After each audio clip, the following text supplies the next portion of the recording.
It's time.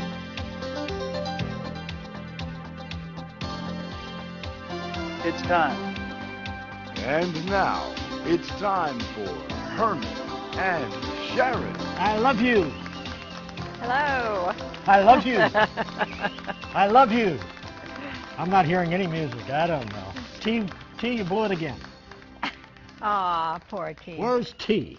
Everybody was kung fu fighting.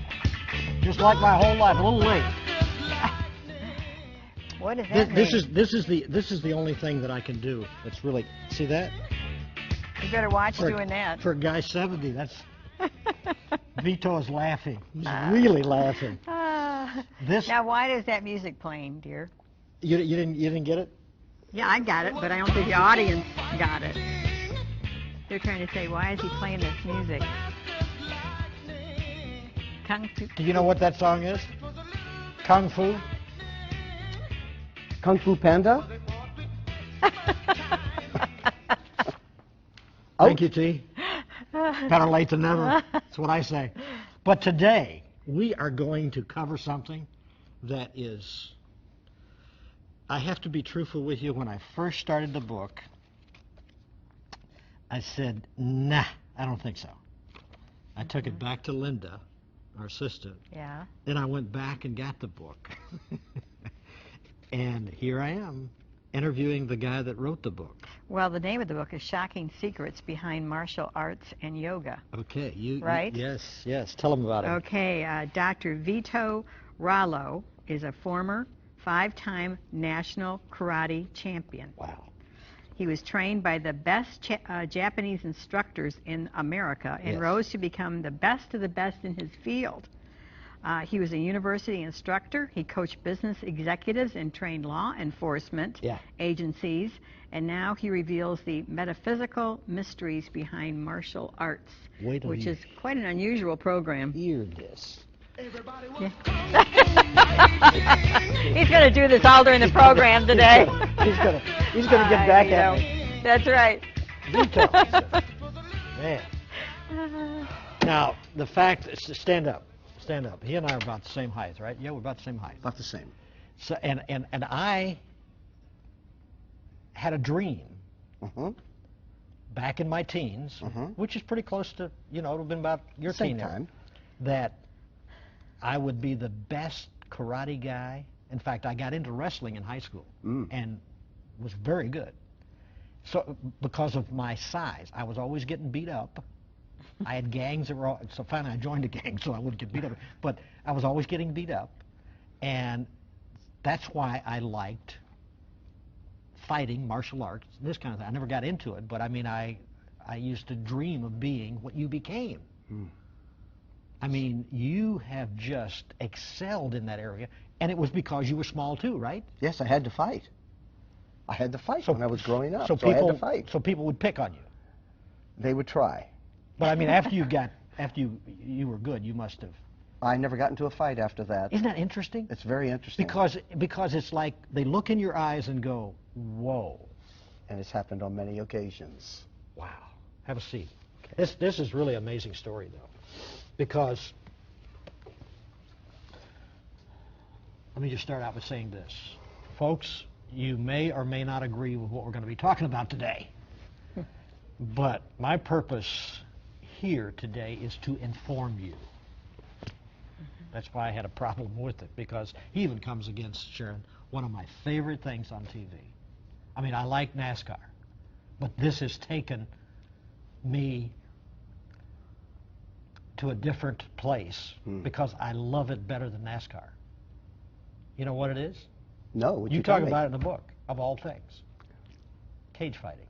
Cage fighting. Wow. I absolutely love it. What a disaster in the making. I mean, I love it. Many do. I mean, I like adrenaline rushes. It gives me an adrenaline rush watching them. I don't know how he can stand it, because I can't stand looking at it. What is the origin and history of karate and all of the other, because there's many levels, right? Yes, there's many aspects of the martial arts. The martial arts actually didn't start out as the martial arts. It actually started through Hindu priests, which began to hear and download things through divination, that they were able to understand the yoga aspects, or that's where we get yoga from today. And the yoga aspects are where the martial arts were actually developed through. The martial arts didn't develop on their own. It took meditation, and through certain practices of meditation and occult activities and divination, that they were given that information as it was downloaded through the spiritual realm. Can Christians separate martial arts and yoga from its original source? No, it cannot be separated. Even those that are in the martial arts, that are masters, will tell you, without the spiritual aspects of it, that you cannot separate and receive the power that it takes to operate in any martial arts. That at times there have been those who have said, we can separate and we can take and just use the aspects of fighting or defending, but when you go right back to it, the actual power that is derived and used in the martial arts is the chi, or the ki in some aspects. Some various organizations will call it chi or ki, or even prana.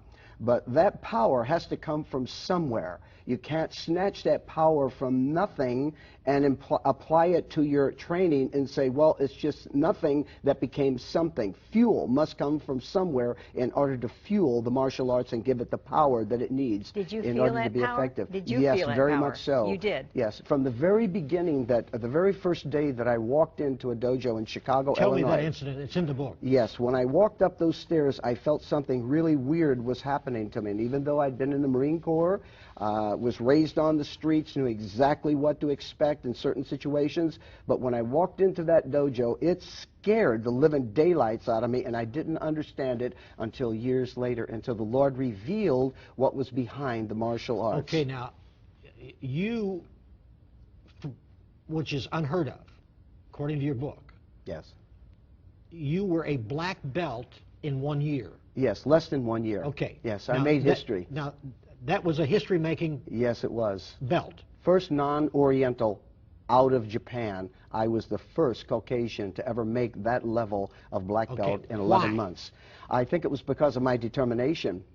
My determination was to become the best, not to be a black belt or any other degree. My desire was to be the best that I could be, and so I set aside all of the ranking systems, and I decided that I wanted to be the best. I wanted to kick butt with style. So you could have killed somebody. Yes, very easily. The whole training, the whole premise of the training, and so how someone could say that they would train in order to just defend themselves. Defense eventually goes into offense. You can't have one without the other. You can't constantly defend without eventually having to try and take out your partner. Now, in the process of that, what we have found is that aggressiveness will begin to build, and your training immediately, when you begin the training in the dojo, and immediately that training will develop into offensive. You can't do one without the other. That means aggressiveness. And you can't say to someone, well, my desire is just to powder puff tap you. But they are so polite. Very polite. I mean, in cage fighting, they bloody the guy, and he is maybe knocked out or whatever, and they will, like this, and hug each other. Okay, I like that. In boxing, they hate each other. They go back to the corner and they just hate each other. So did the people in the arenas, the gladiators. They were respectful also before they died. And in this particular case, what you're seeing is blood and gore. What is happening is we are being desensitized to the fact that blood and gore is okay, and we're graduating, and at one point, we're going to come to a place where we're going to want more. Eventually, weapons will come into play. Eventually, we're going to see fights to the death if it ever becomes legal in this country. And we never know what's going to happen in this country. This is the stuff you put in the book that I don't know if I buy. Okay, you and I are just talking around the table here, okay? But let me just lay this premise on you. Sure. You are a trained fighter. Absolutely. Okay, if we're not going to do this, folks, but if we walked in to a bar, we're not. I don't hang out in bars, neither does he. But if we walked into a bar, and which happens in bars, because every time you're reading the paper, some guy is shot or whatever, and he was at midnight or whatever in bar so-and-so or 2 a.m. in the morning. So that's what goes on. It's like fights, okay? We walk in there. I would feel pretty protected. I'm walking in with Dr. Vito, and somebody goes with a curse word and says, I'm going to knock your head off. Okay.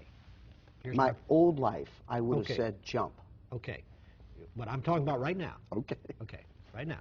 I'm going to knock your head off. And he draws back. Okay. Now, are you going to use this satanic training that you have inside of you? You have all the buttons. You have all the ability. You have all the power, and you know how to use it. Are you going to say, like you did in the book, I took all of my artifacts, all of the gifts that I got, all the trophies, and burned them? Yes, I did. Okay. Are you going to let this guy wipe the floor with you because to defend yourself you would have to use satanic abilities? Or are you going to defend yourself? No, I would not lift a finger to stop him, but I would use the power and authority that I have in Jesus' name, and I would stop him right where he's at. If my faith is in my abilities, then I really don't have faith except the faith of my natural abilities. My faith must come from his supernatural. fist takes the chunk out of your face, and you're going to let him do it again? No, the chances are I would just move out of the way, but I wouldn't try and stop him. I would discourage him by moving away from him rather than trying to stop him. But So I've had all situations. so all of this training, you won't even use ever again? No, I won't use it again. I've had I circumstances. can understand exactly where you're coming from. I've had circumstances where men were violently trying to attack me with words, and they could not get within a 3-foot radius of me because I was protected. The story of Nicky Cruz and David Wilkerson is a prime example that Nicky Cruz had a reputation of never missing, but he couldn't change the situation that was happening there. He couldn't get to David. And in that process, he was able to do nothing. And yet, that day, 2 lives were changed, both David's and Nicky Cruz. For all eternity. For all eternity. And today, they're changing the lives of millions of people around the world. Well, the Bible says turn the other cheek, Yes. right? If someone comes at you, you know, it doesn't say slug him and take him out. It just says turn the other cheek. Yes, Jesus didn't use any special techniques. If we were ever going to be taught, and if he wanted us to use any type of technique to defend ourselves, he would have shown us. But he didn't. The opposite Well, they was beat him done. to a pulp.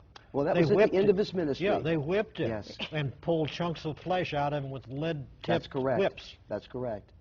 If we're willing to die for our faith, then that's the answer. We must be willing to die.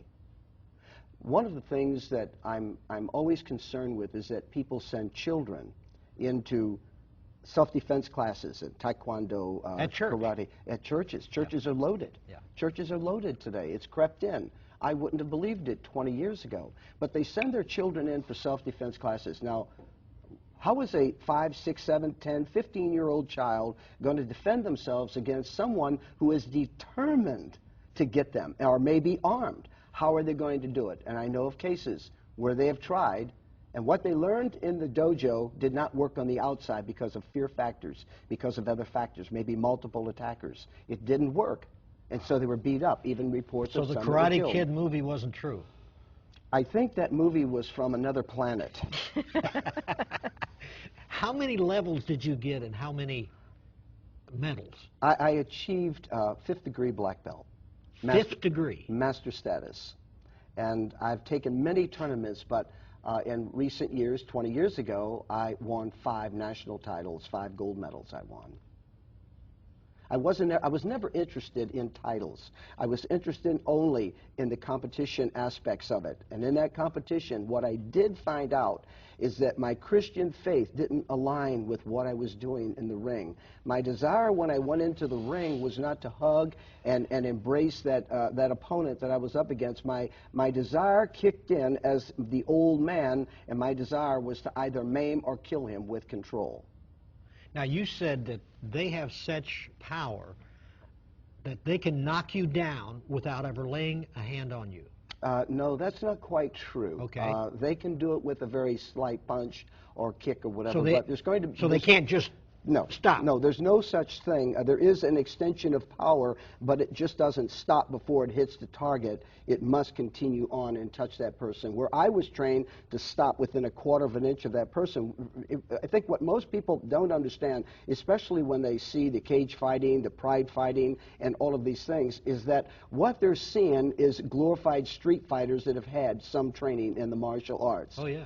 And so in that fighting, you see there, I've seen them go in there with crosses tattooed all over their backs, and I've seen them with all of these Christian symbols and go in there and try to dismantle that person any way that they can. Now, is that God's love? Is that Christian? A Christian walking the life of love, or is that someone who is trying to do great bodily harm to that other person? See, you've stopped preaching and gone to meddling now. Sort of.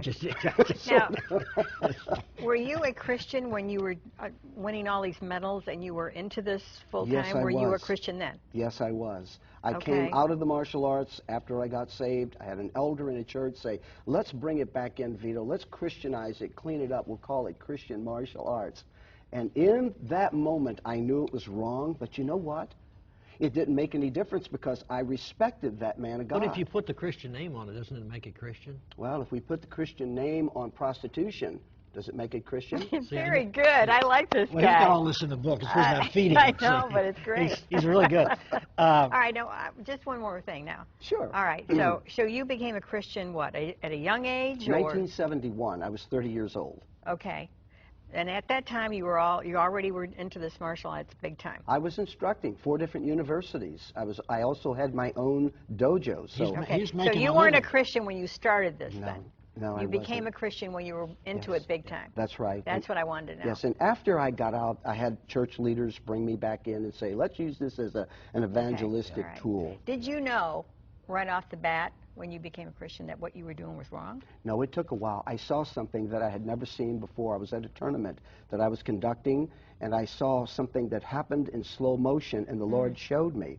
Everything became surreal as I watched these 2 young men. They were about 10, 11 years old, and one had fear on his face, the other had terror on his face, and the people in the audience were shouting out, kill him, knock him down, beat him up. And the Lord stopped me and said, look what you have created. Wow. Look what you're involved in. And it slowed down for me, and I don't know how that happened, but when it slowed down, I could see everything as though it was floating around me, and the Lord began to speak to me, and he said, is this what you want to remain in?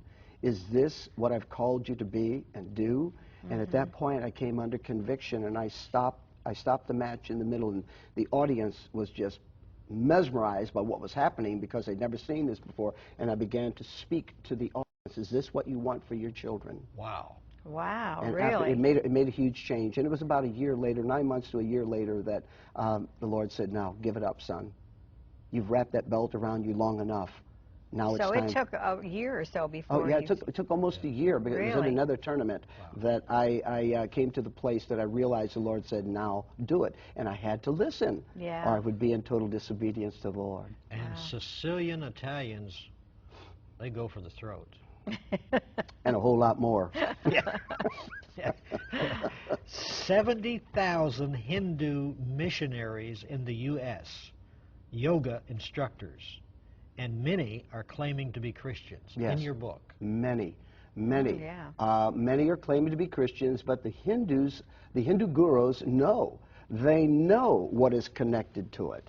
And so in essence, what they've been saying, that our mission is complete. We are now ready to take over Christianity because we have entered churches, and we've had all of these people that we're training in our yoga studios that are now at a place that they are part of us, because what we have, they now have. There was a transfer of that Hindu religion, and it's basically Hinduism is the old term, New Age is the new term, and so they've now incorporated that into the training methods that they're incorporating in American yoga. How about Christians that practice yoga? Because I know some that do. What is that? They cross their legs and they do this thing. Yeah, What is that? That's a form of meditation. that is actually what they're doing. That meditation is actually making connection with Shiva. Shiva is one of the three main Hindu gods, Shiva, Brahman, and Vishnu. And these three are actually behind this mess that we're in America right now.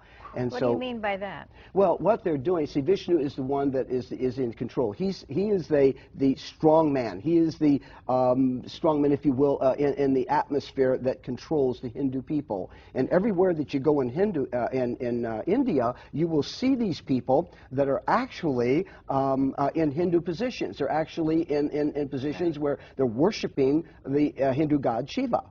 Wow. Well, if I don't want to worship that God, you mean it's still I'm worshiping it? The positions are still the same. Wow. Okay. Alternative therapists. I mean, these people that you go in and they put these rocks on you, or maybe they have this music or whatever, and you're getting these therapy. And you say in your book that, yeah, many times people walk out there and say, you know, I've never felt this good in weeks. I mean, I'm loose. You're saying because they're touching you. Right, the laying on of hands. The laying on of hands is as old as man. And that laying on of hands, when they're touching you, and I do describe that in the book, that when they're laying hands on you and you're open to that, you're submitting to that, they have a right to transfer things to you. And people don't understand. But if a blessing can be laid on you by the laying on of hands, then so can a curse. And so what you have spirituality, spiritual beings that are actually being transferred to people. Now, I'm not saying everyone. So people might misunderstand and say, well, you can't lay hands on any. I'm not saying that at all. But what I am saying is that the possibility is greater when you submit to these people, whether it's the evil and their twins. background may be in Hindu, or yes, might exactly. be in some right. Eastern religion. That's right. Absolutely. All of it is from Eastern religions. Yeah, all of it. None of it is separate. So how do you Christianize or move away from religions that are seeped in divination, which is the counterfeit of the divine, by the way? And the divine is what the counterfeit is doing. What if this therapy is the only way I can get this back released? Well, then I would ask the Lord to just straighten you out. Do some more exercises. Chuck Norris, committed Christian. As we hear. See, now you quit preaching and gone to meddling. I've gone to meddling. but I mean, I've heard him. I like Chuck Norris. I really do. I really like him. Could you have whipped him in competition? I think I may have been able to do it. We're training two different styles, but I think I would have been able. He trained at one time. He tried to train under an instructor that I had trained in Los Angeles, and he couldn't take the training. It was different. They're different. It's like softball and baseball. Yeah. It's like basketball and football. There are differences in them. Bruce Lee. Never fought a day in his life. All he did was show a lot of fast moves because he was thin and fast, but he never did anything physically. But there was almost like an evil force because the way he died, the way his son died. Yes, he will admit that his fear gripped him more than life itself. And his fear, the demons that was passed down from his father to him and then eventually to his son Brandon were also a part of the occult activity that he was involved in. He was raised as a Roman Catholic. And he eventually, when he was away from home, he turned into an atheist. And I also read that. You can read that in my book, but you can go to his website. And I always say, if I'm going to back something up, I'm going to show where it's at in my book, where people can go and do their own research. Imaginary opponent. Did you do that? Oh, all the time. So what is when they're going to break the bricks? What is all of that? Stupidity. Really? Does that give you power? Does that give you power? No, it's the key eye. It's the generation or the key that flows through you, that when that key eye comes, that's the empowerment of a spiritual entity that's actually giving you the strength to be able to do that. And there is a death touch? They claim that there's a death touch, but I refute that in my book because you can go through the book and you can read that the death touch is rather strange, because why would you use a death touch on someone, and that death touch in turn, how do they come back to life? But some of these people that claim they have a death touch, a death yell, these are the really weird and wacko ones that are involved in these strange, out-of-the-way things that are in the martial arts. So you destroyed all your trophies and everything and burned them on Halloween? Totally. Wow. Totally destroyed. That camera right there, somebody needs to know Christ. Somebody's involved in this. Yeah. And I would speak to you. Ask the Lord to search your heart. That if you have your children involved, or if you yourself are involved, ask Him to show you, even as I did. I learned the hard way. You can learn the easy way. That God can touch you right where you're at and show you what is behind these martial arts and yoga. And I just pray for you right now that God will remove the strength, the strong man, the things that are causing you to be fearful, and those things that would cause you to continue to operate and trust in your own self. Pray for them. Father, in the name of Jesus, I pray for each and every viewer that, Lord, that they will come to a place, not first and foremost to know you, Lord Jesus, but I pray that, Father, you would give them the sight, open their eyes that they may not be blind, give them the ears, unstop their ears, Lord, and give them a heart that's pliable, that you may teach them, that you may bring them to a place that they would truly know and understand your will and your way in their lives. Free them, Lord, free them, and allow them to be what you want them to be, with no hindrances, no strongholds in their lives. Great. That website, when you start reading this book, there it is right on your screen right now. Get your copy. If you're like me, it's like, oh boy, because he does step on your toes. And you're going to have to read this with an open mind and say, just like I did, Lord, I want to know. And we're passing this information on to you. Now you've heard it. What are you going to do with it? God bless you. Bye-bye.